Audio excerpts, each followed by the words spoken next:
Tes cek. Ya oke, halo semuanya. Akhirnya gue bahas ayam lagi nih. Jadi sekitaran bulan kemarin yang gak ada angin, gak ada hujan, tiba-tiba gue dapat email dari SimGod. Gue ada sempat pamerin juga sih di IG story. Yang intinya adalah ya SimGod nawarin gue buat cobain salah satu ayam mereka yang kebetulan di Indo tuh terkenal banget, yaitu si IM6L atau M65. So gue mau say thanks dulu buat SimGod yang udah kasih kesempatan ini. Kebetulan gue juga penasaran sama nih ayam. So langsung kita bahas aja kali ya. Gue bakalan mulai dari box dan kelengkapannya dulu deh. Oke, jadi boxnya ini ya kayak gini doang sih. Dia nggak ada sesuatu yang fancy ataupun mencolok. Cukup simple, tapi tetap berkelas. Buat bukanya ini menarik ya, digeser ke samping. Terus di sini tuh ada semacam cover yang bisa dibuka ataupun dicopot. Langsung deh di sini kita dapat presentasi yang bagus. Ini sebenarnya ada plastik pelindung di chance-nya ya, tapi udah gue lepas. Nah di sini kan ada dua box lagi nih ya, yang atas itu isinya ear tips. Dia ini dapat 3 pasang ear tips, cuman beda size-nya doang, tapi barangnya sama. Agak disayangkan emang, cuma dapat satu jenis doang. Nanti gue bahas lebih lanjut tentang ear tipsnya deh. Terus buat di box gedenya ini dia ada buku sakti, sama di sini ada carrying case atau hard case kayak gitu yang nggak ada brandingnya. Dan di dalamnya ada kabel. Kabelnya ini dia twisted, warnanya bagus, kelihatan mewah, tapi menurut gua kurang lemes, masih agak kaku dikit gitu. Enaknya ya ini nggak gampang kusut sih. Konektornya dia standar single ended 3,5 mm pakai housing aluminium, splitternya juga aluminium, ada chin slider, ada hook, dan konektor buat ke chance-nya dia pakai modelan QDC Type C. Oke, terus buat ayam atau chance-nya begini, dia punya desain yang simple aja, dan ini bagus karena nggak mencolok.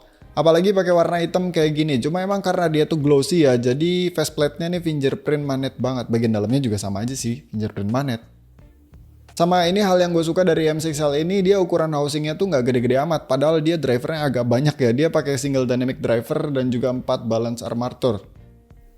Soalnya yang gue tahu biasanya ayam yang multi driver atau yang drivernya banyak itu housingnya agak bulky, agak gede gitu ya buat mengakomodir drivernya mungkin. Gue udah pernah bilang tadi video yang mana ya kalau gue nggak gitu suka ayam yang driver housingnya itu bulky gede ya. Soalnya gue pernah cobain beberapa kali dan ada masalah sama fitting. Kuping gue nih gede tapi kayaknya daun telinganya doang ya, kanalnya normal-normal aja. Makanya si IM6L ini karena dia housingnya nggak bulky, gue nggak ada masalah soal fittingnya sih. Emang dia housingnya bukan yang ergonomik kayak SR1, T3 Plus, Performer 5, dan lain-lain ya. Ini lebih plain aja kayak Kiwi Ears Melody ataupun Zigachino misalkan. Tapi balik lagi karena nggak bulky dan emang nggak aneh-aneh bentuknya ya. Terus nggak ada yang tajam-tajam juga, jadi buat gua nggak ada masalah sama sekali.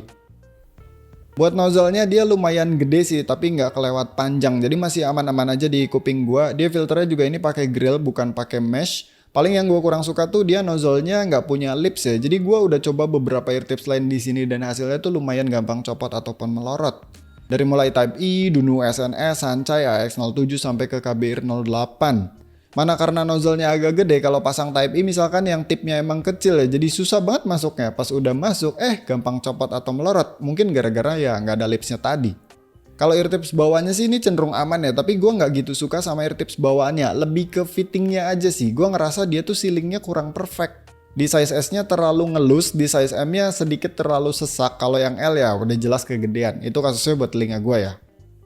Tapi sih sebenarnya kalau udah dapat ear tips yang sesuai selera secara fitting terutama, yang kasusnya kalau gue sendiri cocok pakai AX07 size M, ya ini fittingnya jadi enak sih, nggak ada masalah sama sekali. Oke, terus kalau build quality ini dia inner housingnya tuh pakai resin, faceplate-nya kayaknya sih ini pakai metal aluminium gitu ya. Jadi rasanya ya ini kerasa mahal tapi nggak yang kelewat premium sih, masih sesuai aja lah sama harganya. By the way buat harganya si M6L ini dijual di sekitaran $110 ya, kalau di Indo tuh sekitaran 1,6 jutaan. Tapi seinget gue ya, gue pernah lihat ada toko yang lagi flash sale gitu jual M6L harganya cuma 1,5 jutaan kalau nggak salah. Tapi harga normalnya di sekitaran 1,6 jutaan sih. Kayak biasa ya, kalau minat sikat pakai link yang ada di deskripsi di bawah. Ya overall selain dari suara, IM6L ini nggak malu-maluin sih. Dari unboxing experience, design, fit, build quality dikasih yang sesuai lah sama harganya. Nggak berlebihan tapi nggak kekurangan banyak juga. Paling sedikit komplain dari gue sih itu tadi ya, ear tips bawaannya yang cuma satu jenis doang. Bagus sih bagus, tapi kayak kurang ada opsi aja gitu buat ayam yang harganya udah di atas $100. Ya mungkin SIM God tuh mikirnya yang beli M6L nih IM harga di atas $100 ada kali budget dikit-dikit buat beli ear tips lain gitu. Cuma ya itu tadi problemnya karena nozzle-nya agak gede dan gak ada lipsnya juga, ada problem fitting dengan beberapa ear tips lain. Sama palingan satu lagi soal konektornya sih, dia bukan pakai 2 pin 0,78 mm yang normal kan, dia pakai QDC Type C. Setahu gue ya terutama di Indo itu kabel upgrade kebanyakan kayaknya yang 0,78 mm 2 pin standar ya. Gue sebenarnya ada cobain ke Tripowin Ember ya, dia 2 pin normal kan. Masuk sih masuk ya, cuman aneh aja jadi panjang banget konektornya dan ear gate-nya jadi terlalu jauh ke depan. Oke, sekarang giliran bahas suara ya. Kalau kita lihat dari FR Grab-nya, dia tuh refernya ke Harman Target 2019 with bass boost. Dan kayak biasa di sini gue tes kebanyakan pakai Vio K7, tapi selingannya ada Jack Lee JM08 Type C dan juga Lightning, sama satu lagi ada Daun Pro. Kalau kabel sama ear tipsnya gue pakai bawaan ya. So IM6L ini secara garis besar punya suara yang cenderung aman buat banyak genre atau sebut aja all-rounder lah ya. Dari EDM jedak-jeduk bassnya ini berasa banget karena emang ya sub bassnya dia cukup gede juga tapi well control dan gak berlebihan. Gue kemarin ada cobain red lights-nya Tiesto sama electricity-nya Silk City, Dua Lipa dan lain-lainnya ya, itu berasa nampolnya. Diajak buat rock metal double pedalan juga ya, dia speednya masih bisa imbangin lah, gak keteteran. Terus buat midnya ini salah satu yang paling gue notice banget tuh di outro-nya Sidewinder sih, bener-bener enak banget suara gitarnya cuy, berasa dikelilingi kanan sama kirinya tuh saut-sautan, di tengahnya anteng aja genjrengan dan suaranya tuh bening banget. Ini instrumen di midrange nih benar-benar berwarna sih, nada-nadanya kedengeran jelas, dipresentasikan dengan bagus juga. Dan buat vokal juga nggak kalah mantep cuy, terutama female vokal sih yang gue suka di sini. Gue kemarin ada dengerin kayak Rachel Platten, itu kedengeran bening banget cuy. Bener-bener jelas, apa ya, intimate, natural, rich. Tapi di sisi lain tuh gak sampai nyerang, gak sampai bikin capek diteriakin. Ini dia tuh lebih maju ya female vokalnya, tapi bukan berarti male vokalnya lemas. Enggak kok, kedengeran tetap enak, tetap berasa intimate. Nah terus buat treble-nya dia extend tapi ini termasuk smooth sih. Dengerin simbal kayak di Graveyard-nya Or Last Night itu kedengeran jelas, bening, lepas, open tapi nggak bikin sakit, nggak nusuk juga.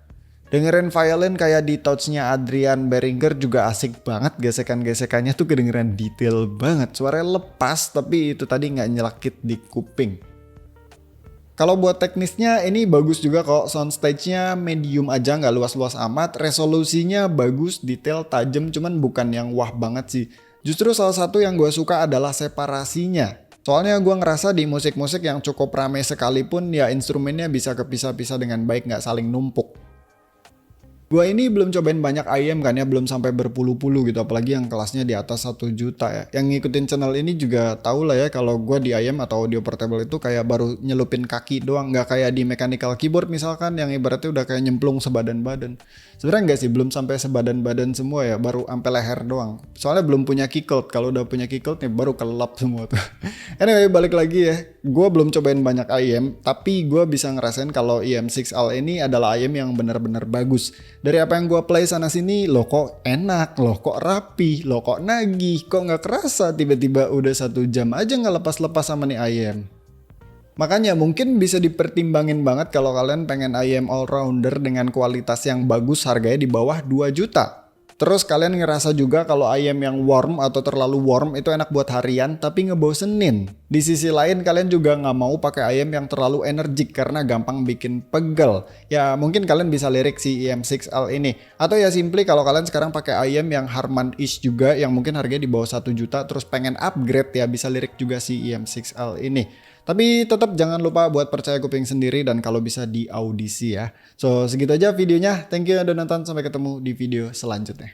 Bye.